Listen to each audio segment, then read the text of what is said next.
Phone കോളിൽ sales convert ചെയ്യാനുള്ള 4 tricks. അതിൽ നാലാമത്തത് ഒരിക്കലും മിസ് ചെയ്യരുത്. Number 1, research.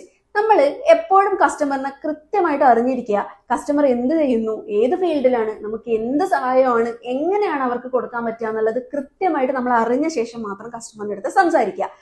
ഇനി നമ്പർ 2, നമ്മുടെ വോയിസ് എപ്പോഴും സ്ക്രിപ്റ്റഡ് ആയിരിക്കരുത്. ചില ടെലികോളിംഗ് എക്സിക്യൂട്ടീവ്സിനെ കാണുന്നില്ലേ, ഹലോ സർ, ഞങ്ങൾ ഇന്ന സ്ഥലത്ത് വിളിക്കുകയാണ്, ഇങ്ങനെയൊക്കെയാണ് ചെയ്യുന്നത്, ഇന്നതൊക്കെ ചെയ്യുന്നു എന്നൊക്കെ പറഞ്ഞ ഒരു സോങ് പോലെ അതങ്ങ് പോകും. അങ്ങനെ ഒരിക്കലും ചെയ്യരുത്. കാരണം കസ്റ്റമറുടെ അടുത്തുള്ള റാപ്പോ ബിൽഡ് ചെയ്യാൻ അത് എപ്പോഴും ഒരു തടസ്സമായിരിക്കും. ഒരു അറ്റാച്ച്മെന്റ് നമുക്ക് കീപ്പ് ചെയ്യാൻ പറ്റില്ല. ഇനി നമ്പർ 3, അതെന്ന് പറഞ്ഞു കഴിഞ്ഞാൽ നമ്മുടെ വാല്യൂസിന് വേണം നമ്മൾ എപ്പോഴും ഇമ്പോർട്ടൻസ് കൊടുക്കാൻ, നമ്മുടെ ഫീച്ചേഴ്സിന് ആയിരിക്കരുത്.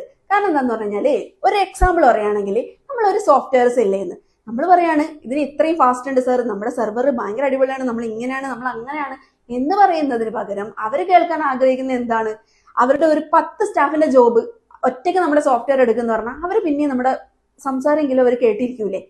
ഇനി നാലാമത്തെ മെയിൻ സ്റ്റെപ്പ്, അതെന്ന് പറഞ്ഞു കഴിഞ്ഞാല്, നമ്മൾ എപ്പോഴും കസ്റ്റമറോട് സംസാരിച്ച് നമ്മുടെ കോൾ എൻഡ് ചെയ്യിപ്പിക്കുന്ന സമയത്ത് നമ്മൾ കൃത്യമായിട്ട് ഒരു നോട്ടിട്ട് വെക്കുക, അല്ലെങ്കിൽ കൃത്യമായിട്ട് കസ്റ്റമറുടെ അടുത്ത് ചോദിക്കുക, ഇനി എപ്പോഴാണ് സാർ ഞാൻ വിളിക്കേണ്ടത്, അല്ലെങ്കിൽ ഞാൻ ഇപ്പൊ വിളിച്ചോട്ടെ, ഇന്ന ഡേറ്റിന് വിളിച്ചോട്ടെ, അല്ലെ ഇന്ന ഡേറ്റിന് ഞാൻ ഒന്ന് കണ്ടോട്ടെ എന്നൊരു സാധനം, എന്നൊരു നെക്സ്റ്റ് മൂവ് തന്നെ നമ്മൾ അപ്പൊ കൃത്യമായിട്ട് ഇട്ട് വെക്കുക.